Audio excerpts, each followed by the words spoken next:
अपने विचारों पर ध्यान दो, क्योंकि वह तुम्हारे शब्द बनेंगे। अपने शब्दों पर ध्यान दो, क्योंकि वह तुम्हारे कर्म बनेंगे। अपने कर्मों पर ध्यान दो, क्योंकि वह तुम स्वयं बनोगे। गलती उसी से होती है जो मेहनत से काम करता है। निकम्मों की जिंदगी तो दूसरों की बुराई खोजने में खत्म हो जाती है। इज्जत इंसान की नहीं होती है, जरूरत की होती है। जरूरत खत्म तो इज्जत खत्म। बोलना सीखिए, वरना जिंदगी भर सुनना पड़ेगा। उड़ने में बुराई नहीं है, आप भी उड़े, लेकिन उतना ही जहाँ से जमीन साफ दिखाई देती हो। सिर्फ वो लोग आपकी परवाह करते हैं जो आपको तब भी सुन सकते हैं जब आप चुप होते हैं। चिंता उतनी ही करिए जितने में काम हो जाए, उतनी नहीं कि जिंदगी ही तमाम हो जाए। आप अपने शब्दों को चाहे जितनी भी समझदारी से बोलिए, लेकिन सुनने वाला अपनी योग्यता और अपने मन के विचारों के अनुसार उसका मतलब निकालता है। यकीन करो, जो तुम्हें भूल चुका है वो भी याद करेगा, बस उसके मतलब के दिन आने दो। कहानी जिंदगी की यही है कि इसमें मनचाहा किरदार नहीं मिलता। जिंदगी तो अपने दम पर ही जी जाती है, दूसरों के कंधों पर तो सिर्फ जनाजे उठाए जाते हैं। आपकी मुस्कान आपके चेहरे पर भगवान की हस्ताक्षर है, उसे अपने आंसुओं से धुलने या क्रोध से मिटने ना दे। कोई भी व्यक्ति हमारा मित्र या शत्रु बनकर संसार में नहीं आता। हमारा व्यवहार और शब्द ही लोगों को मित्र और शत्रु बनाता है। जो व्यक्ति हर वक्त दुख का रोना रोता है, उसके द्वार पर खड़ा सुख बाहर से ही लौट जाता है। जिसके पास उम्मीद और आस है, वो जिंदगी के हर इम्तिहान में पास है। हर कोई अपना नहीं होता, और यही सच है। कितने अजीब हैं ये जमाने के लोग, खिलौना छोड़कर जज्बातों से खेलते हैं। महान दिमाग विचारों की चर्चा करता है, औसत दिमाग घटनाओं की चर्चा करता है, और छोटा दिमाग लोगों की चर्चा करता है। अहंकार न पालिए जनाब, वक्त के समंदर में कई सिकंदर डूब गए। इन 5 जगहों पर हमेशा चुप रहे। पहला, जहां आपके शब्दों की कोई कीमत नहीं। दूसरा, जहां बोलने के बाद आपको पश्चाताप न करना पड़े। तीसरा, अगर आपके बोलने से किसी का दिल दुखता हो। चौथा, अगर आप गुस्से में हो, क्योंकि गुस्से में इंसान बिना सोचे समझे कुछ भी बोल देता है। और पांचवा, जहां आपको समझदारी से कोई सुनने वाला ना हो। किसी का कष्ट देखकर अगर तुम्हें भी कष्ट होता है तो समझ लेना तुम्हारी आत्मा में परमात्मा विराजमान है। सिर्फ सुकून ढूंढिए, जरूरतें कभी भी पूरी नहीं होती। जिंदगी में सारा झगड़ा ख्वाहिशों का है। ना तो किसी को गम चाहिए और ना किसी को कम चाहिए। जिसके इरादे हमेशा साफ होते हैं, कई बार लोग उसके ही खिलाफ होते हैं। जो तुमसे तंग आ जाए उसे छोड़ दो, क्योंकि बोझ बन जाने से याद बनना बेहतर है। झूठ की खरीदारी ज्यादा दिन तक नहीं टिकती।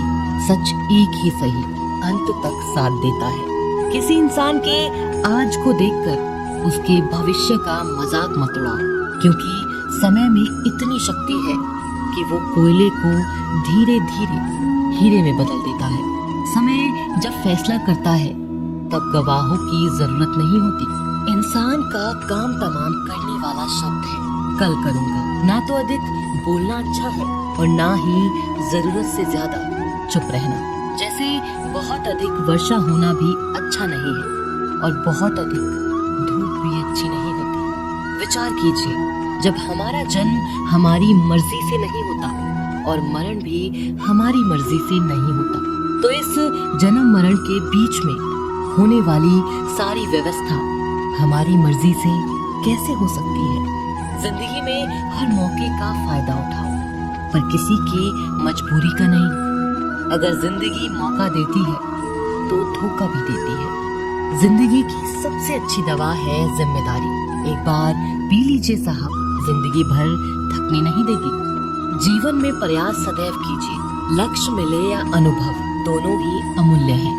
जिंदगी में तकलीफें तो हवा के झोंकों सी होती हैं, जो आती हैं और चली जाती हैं, पर जब जब ये आती हैं तो सभी के नकाब उतार कर जाती हैं। जो आपने सोचा है जरूरी नहीं कि वो मिल जाए, मगर जो भगवान ने सोचा है वो आपको जरूर मिलेगा। इंसान कर्म करने में तो अपनी मनमानी कर सकता है, मगर फल भोगने में नहीं।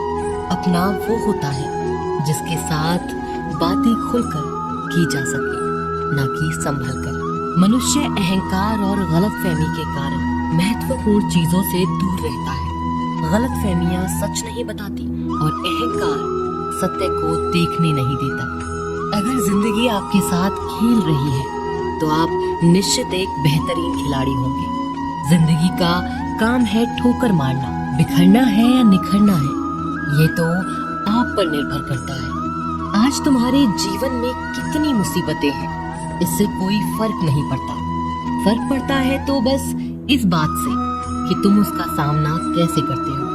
मनुष्य को इस संसार में जो भी मिला है उसमें उसको खुश रहना चाहिए। जो नहीं मिला उसके लिए दुख नहीं मनाना चाहिए। इंसान ने जितना उसके लिए सोचा है, भगवान ने उसके लिए उससे ज्यादा सोच कर रखा है। इसीलिए कभी भी किसी चीज के बारे में चिंता मत करो। प्रभु श्री राम ने घर में विरोध सहा है, कान्हा ने भी समाज में बहुत सहा है। यह आपके साथ भी होगा, पर अगर इससे आप ऊपर उठोगे तो ही कुछ नाम बनेगा। दूसरों पर निर्भर रहने वाले लोग कभी खुश नहीं रह पाते। इसीलिए इस लायक बनिए कि आपकी इच्छाओं को आप स्वयं पूरा कर सकें। एक गांव में आग लग गई। आग बढ़ती जा रही थी और गांव वाले अपनी जान बचाने हेतु इधर उधर भाग रहे थे। एक चिड़िया ने ये दृश्य देखा और अपनी चोंच में पानी भरकर आग बुझाने का प्रयास करने लगी। वो बार बार अपनी चोंच में पानी लाती और आग पर डालती। जब गांव वालों ने चिड़िया को आग पर पानी डालते देखा तो उनमें भी जोश आ गया और बोले कि अगर ये चिड़िया प्रयास कर रही है तो हम क्यों नहीं कर सकते। सबने प्रयास किया और आग बुझ गई। ये सब एक कौवा देख रहा था। उसने चिड़िया से कहा कि तेरे पानी डालने से कुछ होना तो था नहीं, फिर ये तू क्यों कर रही थी। चिड़िया ने कहा कि मेरे पानी डालने से कुछ हुआ या नहीं हुआ, लेकिन मुझे गर्व है कि जब भी इस आग की बात होगी तो मेरी गिनती आग बुझाने वालों में होगी, तेरी तरह तमाशा देखने वालों में नहीं। एक बार एक किसान अपने खेत में काम कर रहा था। खेत में काम करते करते किसान की घड़ी खो गई। कुछ साल पहले ये घड़ी किसान को उसके पिताजी ने दी थी, इसलिए वो घड़ी उस किसान के लिए बहुत ही कीमती थी। अब किसान सब काम छोड़कर घड़ी ढूंढने लगा, लेकिन बहुत देर होने के बाद भी उसको वो घड़ी नहीं मिली। थके हुए किसान ने पास में खेल रहे बच्चों को बुलाया और उनसे कहा कि बच्चों, इस खेत में मेरी घड़ी घूम गई है। मैं बहुत देर से घड़ी ढूंढ रहा हूँ और तुम में से जो मेरी घड़ी ढूंढने में मदद करेगा मैं उसे एक इनाम दूंगा।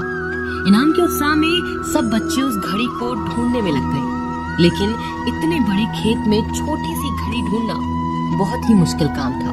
कुछ घंटों बाद सब बच्चे जाने लगे। किसान ने भी अपनी उम्मीद छोड़ दी। अब वो भी घर जाने की तैयारी कर रहा था। आखिर में एक बच्चा किसान के पास आया और उसने बड़ी शान से कहा कि सब बच्चे चले गए, मुझे बस थोड़ी देर और घड़ी ढूंढने दीजिए ना। किसान ने कहा ठीक है, मैं कुछ देर बाद आता हूँ, तुम देखो जब तक घड़ी मिलती है। किसान जब 20 मिनट बाद आया तब बच्चे के हाथ में घड़ी थी। किसान आश्चर्यचकित हो गया और बच्चे से पूछा कि तुमको इतनी जल्दी ये घड़ी कैसे मिल गई। बच्चे ने कहा कि सब जा चुके थे और अब इतनी शांति थी कि मैं धीरे धीरे पूरे खेत में घूमकर आवाज सुनने लगा। जैसे ही शांति में मुझे आवाज सुनाई दी वैसे ही मुझे पता लग गया कि घड़ी कहाँ पर है। दोस्तों, ये कहानी शांत दिमाग का बहुत ही बढ़िया उदाहरण है। जब हमारा दिमाग शांत होता है हर बड़ी चिंता खत्म हो जाती है और आसपास का शोर भी कम हो जाता है। तो हमारा दिमाग अपने आप काम करता है और हमें सही दिशा दिखाता है।